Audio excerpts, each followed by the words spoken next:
There is this question that a lot of people keep on asking themselves: should I participate in politics or should I not? Given the circumstances, given the messy and insanity and uncivilized our politics is in Africa or in Zimbabwe in particular, we tend to choose not to participate as young people. We think, okay, it's too risky. They're going to beat us up. They're going to kill us. There is nothing complicated about democratic processes. It is just simply means for the people and by the people. It is you and I who are supposed to be sitting down and consult each and every one to make a decision, to make a policy in the country. But unfortunately, because of the scale of a country, it's impossible. That's why we elect people to represent our will. That's what we call representative democracy. So these member of parliament and these politicians that we elect are supposed to be making the decisions on our behalf. But unfortunately, the opposite is true. Once we put them in power, they start doing their own thing, even imposing things upon us. And even though those who are in power start using the arms of the state to suppress our will, even when we are standing up against what the decision that they are making, when we are calling them to task and holding them accountable that we have elected you to represent us, but you are now doing your own thing. But then they come back with force to silence us. How does that make any sense? It's supposed to be us who give you the mandate. It's supposed to be the us who come back to you and ask you what have you done with the mandate that we gave you.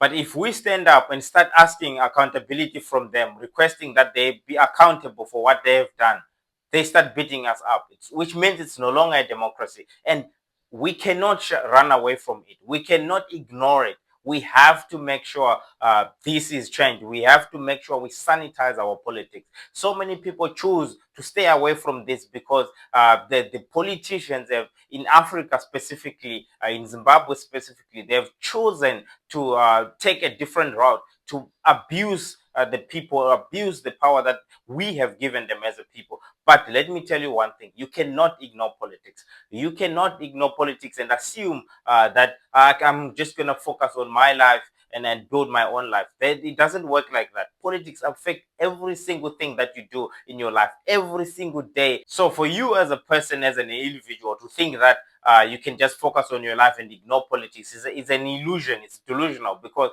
these people, they make critical decisions that affect us every single day. They are the ones who make sure the roads are fixed. They are the ones who make sure they set policies for growth. They are the ones who plan the budget of the country. They are the ones who make sure service delivery, the trash is collected. You cannot ignore that. There is no way these maniacs can make a decision to declare war on another country, and that other country can come and blow your head off and you die. So it is a matter of life and death. You cannot ignore politics. We have to take part in this. We must encourage young people in Africa to stand up, to unite and come together so that we can sanitize our politics. You cannot ignore. By not participating, you are actually participating indirectly. You are actually giving them the green pass to make sure they continue doing whatever they are doing forever and ever, unchallenged and unchecked. And for sure, the human nature will always kick in. A human being, if there's no sense of accountability, these people will never deliver. These people will never develop our countries. These people will start stealing and not delivering on their mandate, because there's no one asking them to account for what they are doing. So we have to stand up, irregardless of whatever force that they try to use on us. But we have to rise up. When they were young, when they raised up against the colonial rule, they were young. Some of them were 20, some of them in their early 20s. But they stood up to free us as Black people.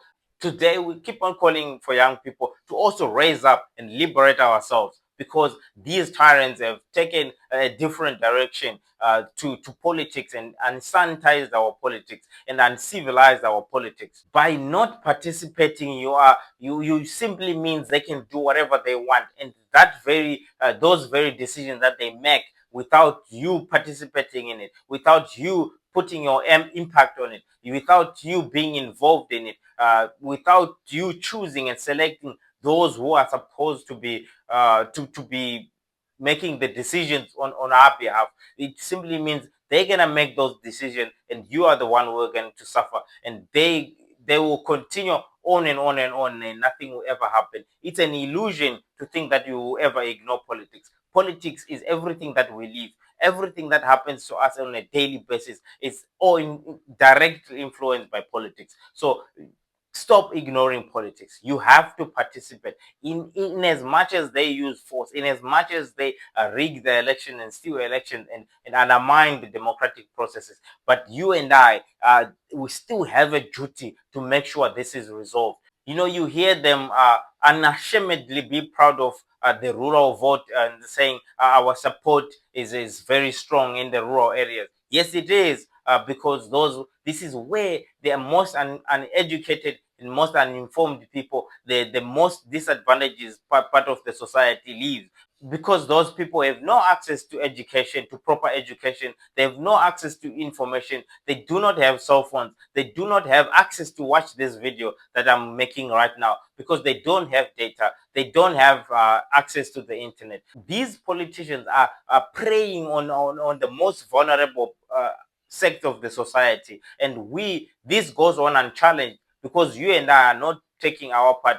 You and I, we are not playing our role to make sure those who do not know are also informed. It's you and I who are supposed to educate each other. We're supposed to make it common for politics to be discussed in the streets, so that everybody, you and I, can have a political conversation and shape the direction of our countries and shape the direction of our economies. Rather than talking about what happened to Manchester United this weekend, we should be talking about serious matters that affect our daily lives, that affects our future. We cannot let these old 80-year-old people, who we do not know even if they're going to wake up tomorrow, decide what happens to us. Africa is poor today because of lack of leadership. Africa is struggling today because of lack of leadership. Zimbabwe is suffering today because of lack of leadership, because of these people that we are letting go on and on and on, destroying our futures. But you and I, we have a duty to play. We have a task at hand.